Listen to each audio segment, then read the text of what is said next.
La restauration capillaire, ce n'est pas juste une intervention médicale. Non, c'est bien plus que ça. C'est un véritable parcours, un cheminement qui part d'une préoccupation, bien sûr, mais qui mène souvent à une confiance en soi totalement renouvelée. Aujourd'hui, on va explorer ensemble ce parcours, étape par étape, en se basant sur l'expertise de vrais spécialistes du domaine.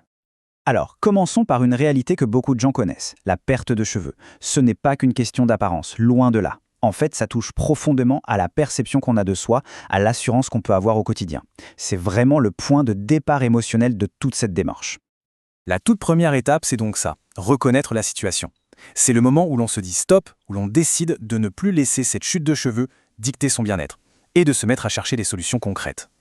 Et ça nous amène tout droit à la deuxième étape, qui est honnêtement absolument cruciale. C'est la consultation initiale.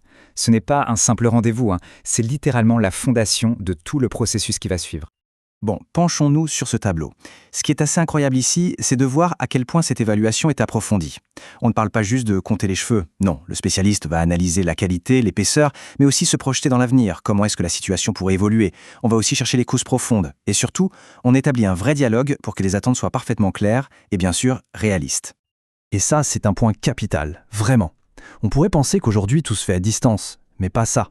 Un diagnostic sérieux ne peut tout simplement pas se faire avec une photo ou un appel vidéo. La présence physique est indispensable pour que le médecin puisse faire une analyse complète et proposer un plan de traitement qui soit véritablement sur mesure. Une fois que le diagnostic est bien posé, on passe à la recherche de la solution. Et le mot-clé ici, c'est vraiment personnalisé. Il n'y a pas de solution unique, mais plutôt des options qui sont adaptées à chaque cas, à chaque histoire. Alors, voyons un peu les deux techniques principales de microgreffe. D'un côté, on a la FUE. Là, on est dans de la haute précision. On prélève les follicules un par un. L'avantage, c'est très discret, ça ne laisse pas de cicatrices en ligne. De l'autre côté, il y a l'affût. Ici, on prélève une fine bandelette. Cette méthode, elle, permet d'avoir un très grand nombre de griffelons en une seule fois, mais elle laisse une cicatrice linéaire très fine. Le choix se fait donc souvent entre la discrétion et la quantité. Ça dépend vraiment des objectifs de chacun.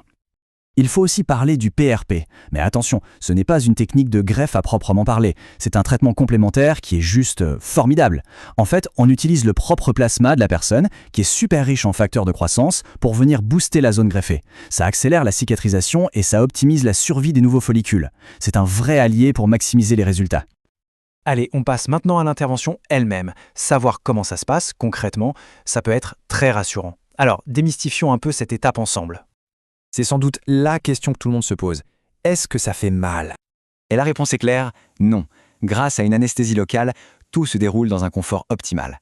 En général, ce qui est ressenti, c'est une sensation de pression, mais pas de douleur. C'est un point qui est essentiel pour aborder la journée de manière sereine.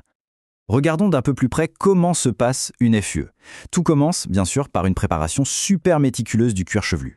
Ensuite vient l'extraction. Avec un outil de haute précision, on va chercher les follicules un par un. C'est une étape très délicate. Ces greffons, ils sont ensuite triés, un peu comme des joyaux, et conservés dans une solution spéciale pour être sûr qu'ils restent bien vivants. Et enfin, l'implantation. Là, c'est un véritable travail d'orfèvre. Chaque cheveu est replacé à la main en respectant l'angle de pousse naturel. C'est cette précision qui fait que le résultat final est indétectable. Après l'intervention, il faut un peu de patience. La repousse suit des étapes bien précises. D'abord, il y a une phase où les cheveux transplantés tombent. C'est tout à fait normal et ne faut pas s'inquiéter. Puis, vers le 3e mois, les premières repousses apparaissent. À 6 mois, le changement est déjà bien net et le résultat final, avec une belle densité, s'apprécie pleinement entre 9 et 12 mois. Et voilà, nous arrivons à la destination de ce parcours, les résultats. Et pas seulement les résultats physiques, on parle aussi de l'impact émotionnel, du retour de cette fameuse confiance en soi. Et pour illustrer ça, quoi de mieux qu'un témoignage? Celui de Julien Lepers est particulièrement parlant. Il partage son expérience en toute transparence et il ne souligne pas seulement le résultat, mais aussi la qualité de l'accueil et le professionnalisme de l'équipe. C'est ce qu'on appelle une preuve sociale puissante.